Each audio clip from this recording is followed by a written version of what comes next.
Comme les grandes catastrophes ont commencé, le Seigneur ne va-t-il pas revenir bientôt? Le Seigneur revient? C'est merveilleux! On a tant attendu ce jour. C'est ça. Quand les grandes catastrophes prendront-elles fin? J'espère que ce sera bientôt. C'est ça. Prendre fin? Qu'est-ce qui se passera dans ce cas-là? Quand elles finiront, le Seigneur viendra pour nous enlever. Oui, c'est ça. Comment peux-tu être sûr que tu seras enlevé à ce moment-là? Et si tu meurs dans les grandes catastrophes? Ce n'est pas possible. Le Seigneur est mon refuge. Comment pourrait-il me laisser mourir dans les catastrophes? Exactement. Quelle qualification et référence avez-vous pour que le Seigneur vous empêche de mourir dans les catastrophes? J'en ai plein. 20 ans que je crois en lui. N'est-ce pas une qualification? J'ai souffert et porté la croix. Travaillé pour le Seigneur et produit beaucoup de résultats. Ça ne compte pas, ça? Ça compte, c'est sûr. J'ai quitté mon travail pour ma foi dans le Seigneur. J'ai arrêté mes affaires et renoncé à mes perspectives mondaines. Oui. J'ai même fait de la prison. Le témoignage Oui, est ça énorme. c'est du témoignage. Je prie tous les jours, 6 à 7 heures. Je dors très peu la nuit, 2 ou 3 heures au plus. Et je n'ose même pas me déshabiller. Ça ne compte pas, ça? Si. Oui, je jeûne souvent aussi. 1 semaine ou 10 jours d'affilée. Ça ne compte pas? Si, je sais que vous tous avez beaucoup souffert et payé un grand prix pour votre foi. Mais dites-moi, que prouvent ces choses? Elle prouve qu'on a une grande foi dans le Seigneur. Est-ce que ces choses prouvent que vous suivez la voie de Dieu? Oui, elle le prouve. Est-ce qu'elles prouvent que vous n'avez pas de nature pécheresse et que vous ne pécherez plus?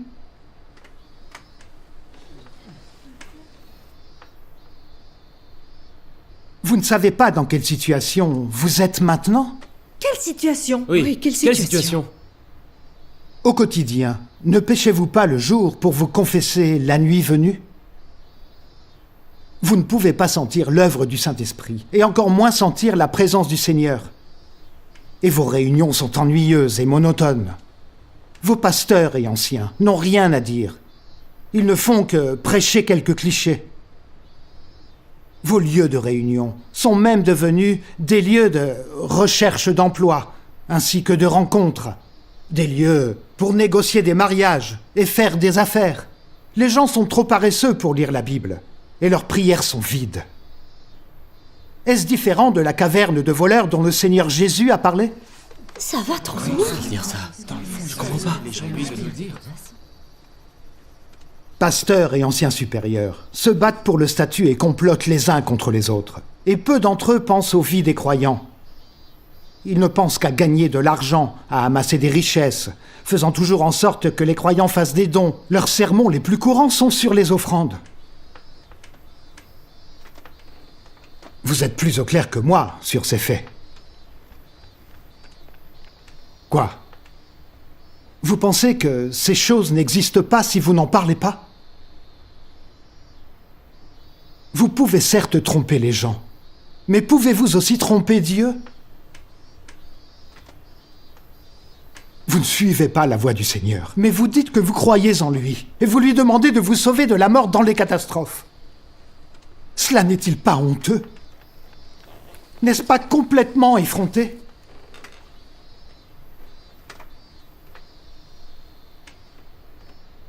Je vais être honnête avec vous.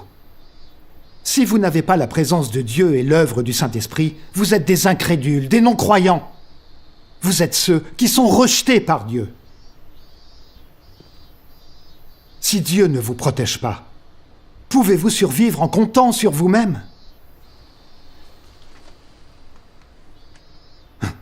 Vous voulez échapper aux catastrophes et ne pas y succomber? C'est un fantasme, des vœux pieux.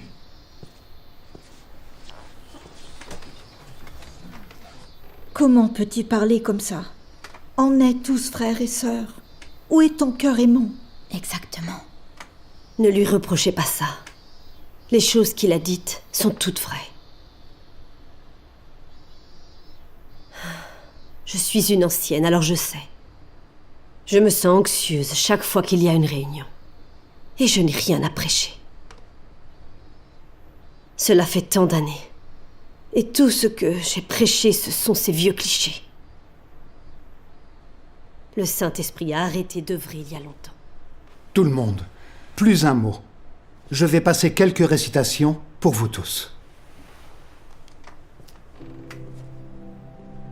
Dieu Tout-Puissant dit: Aujourd'hui, vous me résistez, et aujourd'hui, mes paroles sont semblables à celles que l'Éternel a prononcées aux fils et petits-fils d'Israël. Pourtant, il y a de l'intransigeance dans le fond de votre cœur, et vous amassez ma colère, apportant plus de souffrance à votre chair, plus de jugement sur vos péchés, et plus de colère sur votre injustice. Qui pourrait être épargné au jour de ma colère quand vous me traitez comme cela aujourd'hui? Qui pourrait voir son injustice échapper à mes yeux de châtiment? Qui pourrait voir ses iniquités échapper à mes mains, moi, le Tout-Puissant? Qui pourrait voir sa résistance échapper à mon jugement à moi, le Tout-Puissant? Moi, l'Éternel, je vous parle ainsi, descendant de la famille des païens, et les paroles que je vous dis dépassent toutes les déclarations de l'ère de la loi et de l'ère de la grâce. Mais vous êtes plus intransigeants que tout le peuple d'Égypte. N'amassez-vous pas ma colère pendant que j'accomplis mon œuvre calmement? Comment pourriez-vous sortir indemne de mon jour, moi, le Tout-Puissant? Hé, d'où viennent ces paroles? Qui les a prononcées? Viennent-elles du livre d'Isaïe? Non, mais elles pourraient venir du livre de Daniel.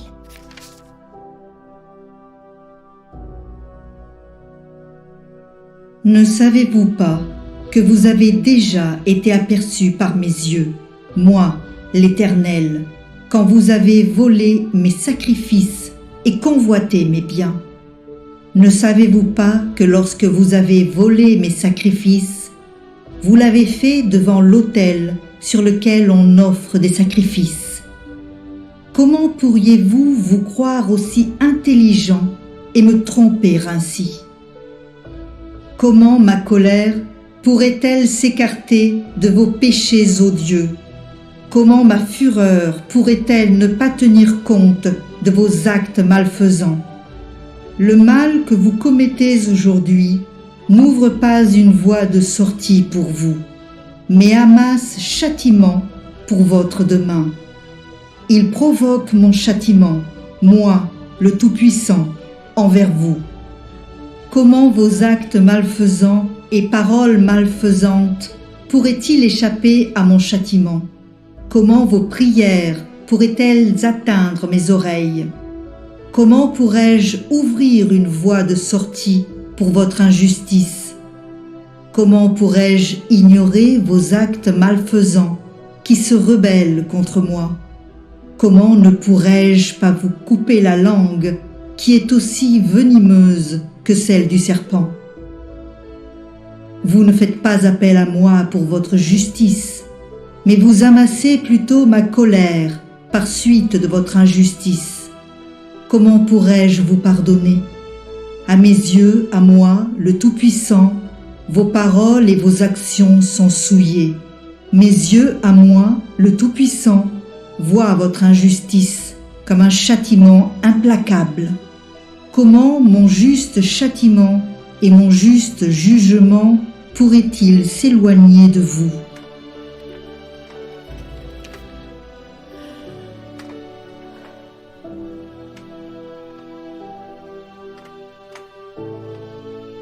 La colère de Dieu s'est abattue sur nous. Oh Dieu! Ma vie est donnée pour la jouissance des saints. Comment pourrais-je te permettre de jouer avec ma vie comme tu le souhaites et de l'utiliser comme un outil de conflit entre vous? Comment pouvez-vous être tellement sans cœur et tellement dépourvu de la voie du bien dans votre manière d'être envers moi? Ne savez-vous pas que j'ai déjà écrit vos actes malfaisants dans ces paroles de vie? Comment pourriez-vous échapper au jour de la colère quand je châtie l'Égypte? Comment pourrais-je vous laisser vous opposer à moi et vous rebeller contre moi de cette façon maintes et maintes fois. Je vous le dis clairement, quand le jour viendra, votre châtiment sera plus insupportable que celui de l'Égypte. Comment pouvez-vous échapper à mon jour de colère ?